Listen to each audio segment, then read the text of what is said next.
Hi, this is Dr. Christine. I'm back again for part 4. In this part, I wanted to talk about some of the more difficult aspects of having a child, an 11-year-old in particular, that was diagnosed with leukemia cancer. So, um, as you might imagine, it is shocking. So one of the things that it's is we had to deal with was the shock of it all. And dealing, another difficult part is telling family members and friends as well, because they were all very emotional and very devastated. And so it's about spending some time and really bracing yourself. I had to brace myself on numerous occasions. I did a lot of thinking on the drives back and forth to the hospital and the house. We also have a 16-year-old that we had to make sure he was okay. Some people had stepped forward a lot of people stepped forward to let us know that they wanted to be of help. And so that was very helpful. So just trying to organize and get all of our stuff together. But emotionally speaking, it was every night it was very, very difficult. And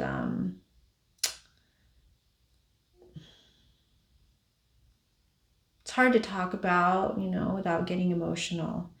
But I think I need to get emotional. I need to show you guys how hard it really was to get through the day to day. One thing that got us through, so initially, this has to do more with our faith and basically some supernatural things that had happened ahead of time. My husband had received, he doesn't really get what you would consider a vision. So if you're a Christian, you might know what I'm talking about. If you're not a Christian, or you're not really, haven't been, you don't know anything about this sort of thing. Sometimes, in the Bible, God has given people visions and prophecies, and different people in the Bible have received words from God in tough times, or any time really. But we did receive, so my husband was, usually he takes a little nap in his car every day at work. Like, he has rheumatoid arthritis, so he's very, he has to deal with a lot of fatigue. So he goes into his car and he takes about a 15-minute nap during his break. And during this particular day, and this was like weeks before, a few weeks before we got the diagnosis that our son had cancer. And he came to me and he said, yeah, I got this like really weird vision. I got a vision from God. And I'm like, wow, a vision from God? Like, what was it? So he went ahead and he told me, and it sounded a little scary at first, because he's like, yeah, I was just kind of coming out of my nap and just saw this vision of myself. And I don't quite understand. I think he said he was kind of in and out of sleep. So he may have been also kind of a little bit of dreaming, a little bit of awake. But anyways, he was dreaming. I'm going to just call it dreaming, daydreaming. But he was running through a bunch of, I guess, lots of bushes or something like that. And he was just running, and he had this urge that he knew that he needed to get away from something or to something. So he just jumps into all this brush, and he starts running from something or towards something. And, as dreams are just, they're weird. That, you don't always, like, it doesn't really make sense. So here he is, and this isn't even a dream. He's like awake. So he's running through, and essentially he said at one point that he was also, he felt like some of it was okay, and then some of it was very dangerous. Like it was like, oh, there was all this stuff coming at him and it was very chaotic, and he was, getting scared, and he was like, okay, I'm just going to keep going. And then all of a sudden he gets to a clearing of some sort. I hope I'm saying this correctly. I did try to check in with him about it and make sure it was what he had actually seen. But then he said he finally got to this clearing, and he was, felt like he had just gone through this like chaotic fight with like all these bushes and different things that were coming at him, scratching him, doing all this stuff.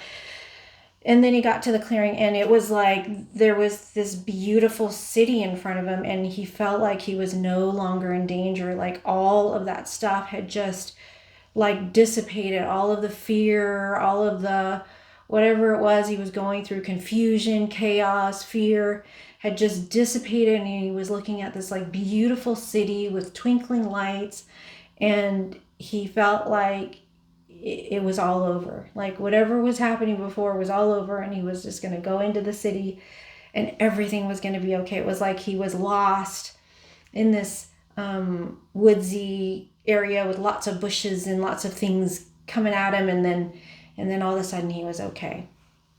And then he was just going to walk towards that beautiful city. But the main part was that the city was very beautiful.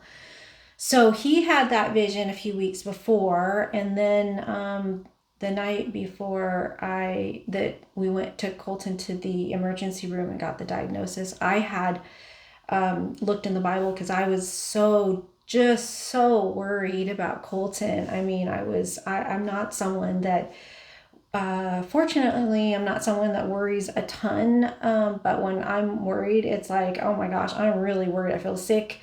I don't know what to do with this. I'm trying to use certain coping skills, and that I know of, and it was definitely not working during that time. I was feeling so worried.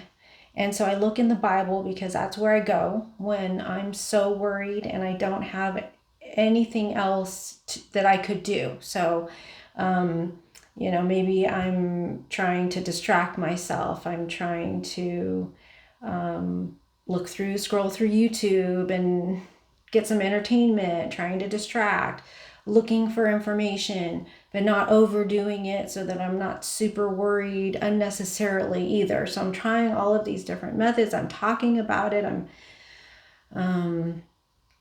But ultimately, I go to God and I open up the Bible because I'm like, God, please give me something that will help me to know it's going to be okay, that this is going to be all right. And so I believe this was actually prior to the diagnosis that I received a word from God in the Bible that talked about going down a river. I wish I knew the scripture. I should probably look it up again, but it was a scripture, and it talked about, probably in the Old Testament, and it talked about someone falling into a river and then going with the river, and it was very treacherous, and they didn't know what was going to happen. But they knew it was going to be somehow, I think they kind of knew it was going to be okay, or they trusted it. And then they got to the end of the river, and it was the river of healing. So in the Bible, it talked about something about just a pool of water, and it was a healing pool of water. So to me, that told me that whatever Colton was going through, he was going to be healed. And I hung on to that message from God probably the entire time. So going back to the diagnosis, so the first week we're dealing with the diagnosis, and let's see.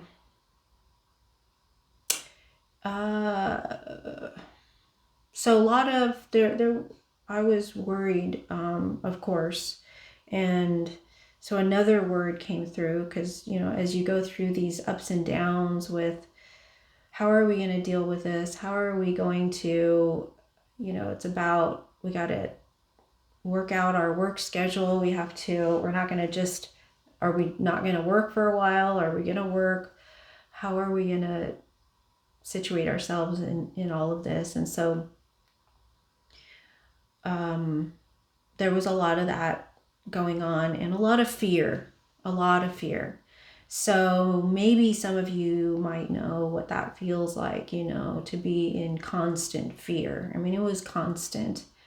And it was, so what I decided to do about that was put on a lot of worship music. So I went to my faith, and I went to relying on God, because the one thing that was getting me through every little bit of news that would come along, and it was mostly bad news for a while. I mean, it was okay news, there's treatment, but oh yeah, he has this B-cell leukemia that isn't so great. And then, okay, so anyways, moving ahead of this story, he goes through all the chemo. It's pretty difficult because he's getting poked.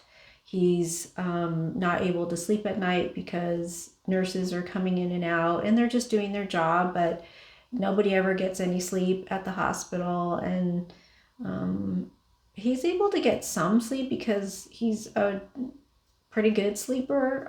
So that wasn't the most terrible part of it. It was just that there's always something going on, and it just seemed like he was always getting poked by needles all the time. And then after his chemotherapy treatments, he would be very, very tired, not himself at all. We're used to Colton being energetic, like highly energetic all the time, and able to make, so that's the other thing about Colton, is that he's a really funny kid. He's always making jokes. He's always cracking us up. I mean, his jokes are really witty and very entertaining. And he used to do, I wouldn't let him put any videos on YouTube, but he would do these videos, and they were really good. There was one called The Adventures of Mom and Jimmy, and it was about myself and Colton. And because I'm probably the more adventurous one out of myself and my husband, and then he's actually the more adventurous one between him and his brother. So it was The Adventures of Mom and Jimmy, and we would go skydiving. We would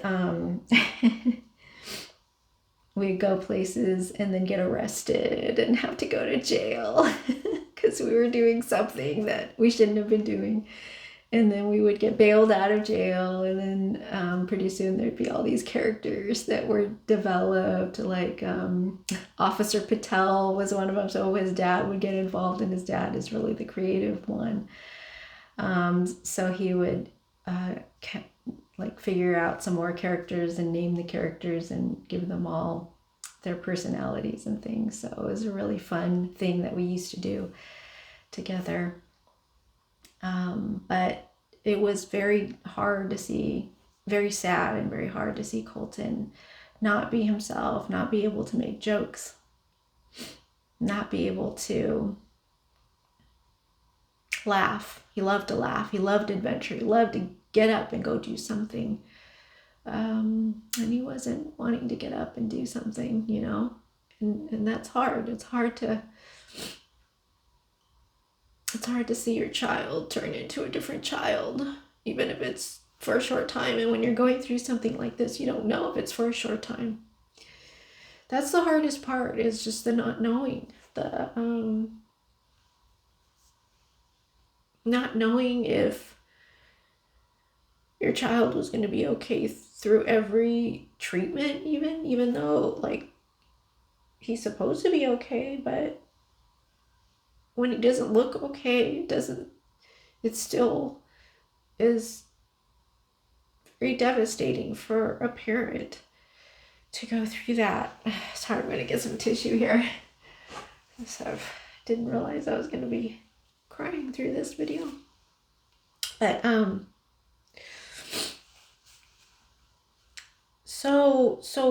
there was a time when my best friend, she came through. So when we learned that he had leukemia, she and her church, I mean, we have a few friends and they all had all their churches praying for us. But here's my friend from middle school, and or from, well, I call it junior high school, but her dad was a pastor, and that was before I even knew God, before I even knew anything about the faith, about Christianity, about God, about the Bible, all of those things.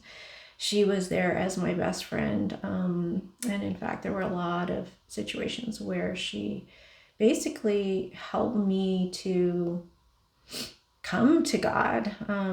I did accept Jesus at a different time than with my friend, but she had a huge impact in that decision as well. So anyway, she's a friend who prays and prays for us, and she gets a word from God as well. And that word was that Colton would be healed. So when you're going through something like this, you're going to hang on to whatever it is that you get from God, right? Like, and sometimes you don't even know. You don't know for sure. You're hoping that that's the truth. You're hoping that God is really speaking to you and that that's what's going to happen. And so when there's two words coming at you that your child is going to be healed, then that's good. That's good, because in the Christian faith, one of the things that we do is we make sure that we try to get confirmation. It's called confirmation from different sources. Just like when you do research, you get confirmation from, you have to look at different sources to see, and you want to use your intuition and use your discernment to figure out, does this make sense? Do I feel in my gut that this is what's true? And at that time, I felt like in my gut, this was true, that Colton was going to come out of this and he was going to heal from this. So I clung on to that belief. All right, so that's it for this video. And I will share more stuff in the next video. There's a lot more stuff where this comes from, and this is by far not the roughest part of the journey. So I hope you'll watch the next part, and I apologize if this is taking a long time to get to all of these parts, but this is kind of like a diary as well. Like I'm going through all of the different points and different parts of this journey. Some of it may be kind of boring.